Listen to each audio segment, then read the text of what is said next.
Oke, baik. Assalamualaikum warahmatullahi wabarakatuh. Kami dari kelompok 8 akan mempresentasikan hasil dari tugas kami, yaitu pemantauan dan pengendalian proyek. Adapun tim dari kelompok kami, yaitu yang pertama ada Anissa Yuningrum dengan NIM 1221007 dan juga saya sendiri Faris Nuftriyono NIM 1220119. Adapun outline pada tugas kali ini yaitu yang pertama ada pemantauan atau monitoring, yang kedua pengendalian atau controlling, yang ketiga ada contoh studi kasus. Kemudian yang pertama ada pemantauan atau monitoring.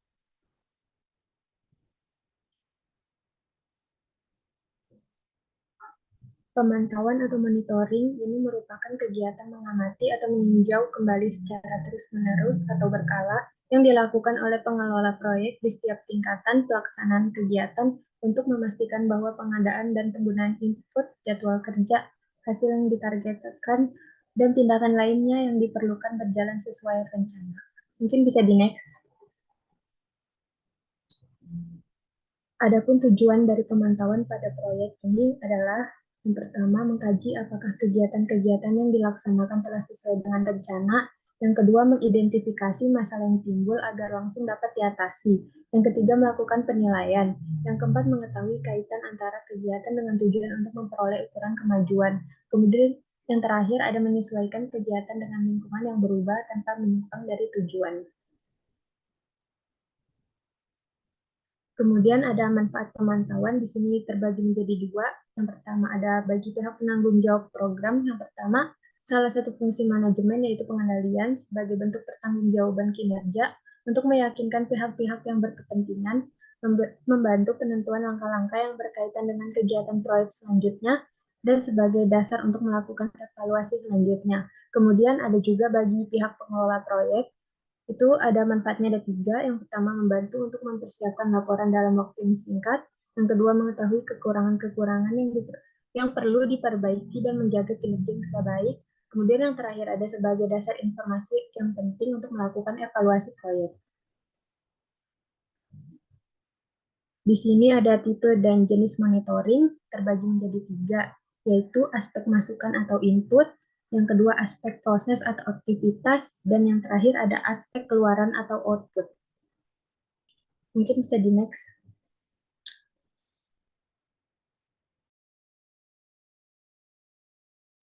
Oke, selanjutnya ada pengendalian atau controlling. Pengendalian didefinisikan sebagai usaha yang sistematis untuk menentukan standar yang sesuai dengan sasaran dan tujuan perencanaan, merancang sistem informasi, membandingkan pelaksanaan dengan standar, menganalisis kemungkinan penyimpangan, kemudian melakukan tindakan koreksi yang diperlukan agar sumber daya dapat digunakan secara efektif dan efisien dalam rangka mencapai sasaran tujuan. Jadi, pengendalian proyek adalah sistem yang mengatur semua kegiatan dalam proyek dengan tujuan agar semua terlihat berfungsi secara optimal, sehingga pelaksanaan tepat waktu sesuai dengan jadwal proyek atau time schedule, serta membuat koordinasi dengan baik agar dapat menghasilkan pekerjaan dengan kualitas yang sesuai dengan yang direncanakan. Mengapa pengendalian penting? Yang pertama, untuk membantu manajer mengetahui apakah tujuan organisasi telah tercapai atau belum. Yang kedua, bagaimana cara untuk memberdayakan karyawan yang baik. Yang ketiga, yaitu melindungi organisasi dan juga asetnya. Selanjutnya ada tujuan dari pengendalian proyek, yaitu pertama memastikan pencapaian tujuan proyek apakah sesuai dengan target yang telah ditentukan. Yang kedua, mengendalikan pelaksanaan proyek agar sesuai dengan estimasi rencana awal. Dan yang terakhir ada dengan melakukan pengendalian diharapkan adanya pemasukan apakah rencana manajemen proyek perlu diupdate atau tidak. Selanjutnya ada langkah-langkah pengendalian proyek. Yang pertama, dengan menentukan standar performansi sesuatu yang akan dikendalikan. Misalnya seperti spesifikasi teknis, biaya yang dianggarkan, jadwal, atau kebutuhan sumber daya. Yang kedua yaitu membandingkan performansi aktual dengan performansi standar, hasil pekerjaan dan pengeluaran yang sudah terjadi. Yang ketiga, melakukan tindakan koreksi apabila performansi aktual secara signifikan menyimpang dari yang telah direncanakan. Adapun lingkungan pengendalian proyek ada tiga. Yang pertama ada struktur organisasi proyek, yaitu dibentuk untuk mengarahkan proyek agar dapat berjalan dan dibubarkan jika proyek telah selesai. Yang kedua ada hubungan kontraktual antara organisasi yang mensponsori proyek. Yang ketiga yaitu struktur informasi. oleh elemen-elemen proyek.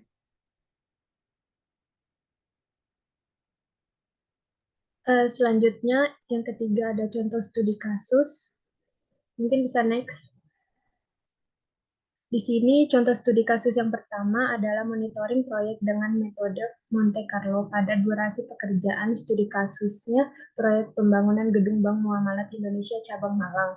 Di sini ada latar belakang pada penelitian ini dilakukan simulasi Monte Carlo pada durasi pekerjaan optimis, paling disukai dan pesimis hasil survei pada pihak kontraktor Gedung Bank Muamalat Indonesia Cabang Malang. Dengan menggunakan metode ini dapat diteliti apakah penyusunan penjadwalan suatu proyek sudah memperkirakan waktu yang aman menurut estimasi waktu dari pihak yang bersangkutan. Kemudian, pada umumnya, kegiatan monitoring ini suatu proyek yang dilakukan dengan menggunakan kurva S yang berisi daftar pekerjaan dan bobot biaya setiap pekerjaan. Kemudian ada pengolahan datanya. Yang pertama dilakukan penyusunan penjadwalan dengan Microsoft Project terhadap jadwal proyek dan jadwal hasil simulasi dan dibuat kurva S untuk jadwal hasil simulasi. Dan pada tabel 4.1 ini merupakan durasi setiap tabel dan gambar 4.1 merupakan probabilitas penyelesaian proyek yang menggunakan kurva S. Kemudian selanjutnya ada presentasi probabilitas penyelesaian proyek. Mungkin bisa next. Kemudian yang selanjutnya dilakukan monitoring proyek dengan kurva S untuk jadwal proyek dan jadwal hasil simulasi. Dapat dilihat bahwa pada awal pelaksanaan proyek berjalan seperti jadwal rencana. Namun pada pertengahan proyek ini mulai terjadinya banyak keterlambatan yang jauh menyimpang dari jadwal yang direncanakan.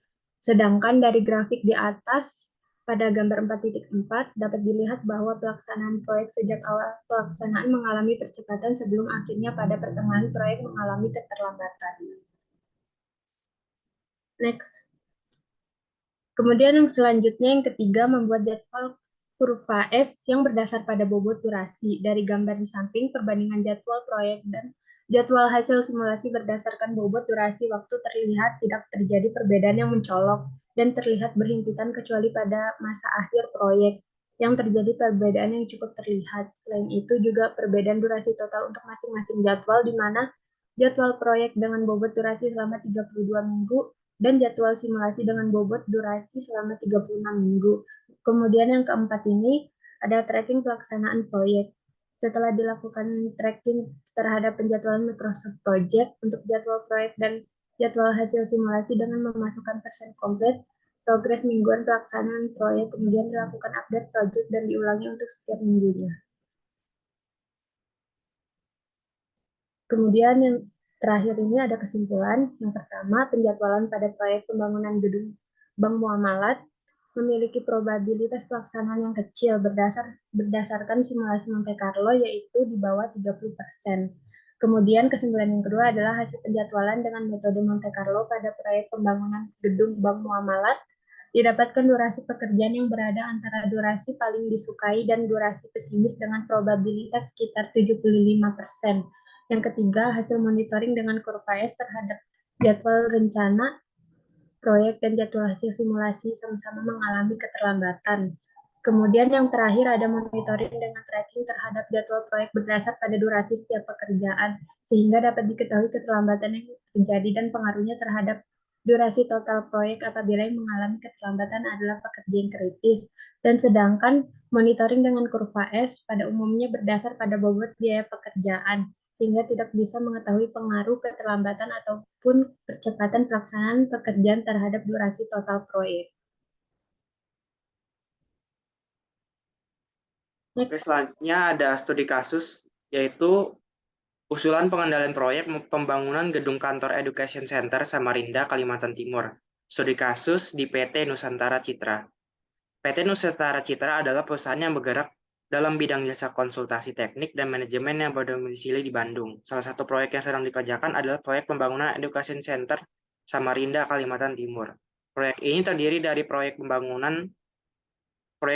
dari dua tahap pembangunan, yaitu tahap 1 dan juga tahap 2. Tahap 1 terdiri dari pembangunan ballroom, workshop, dan juga gedung kantor.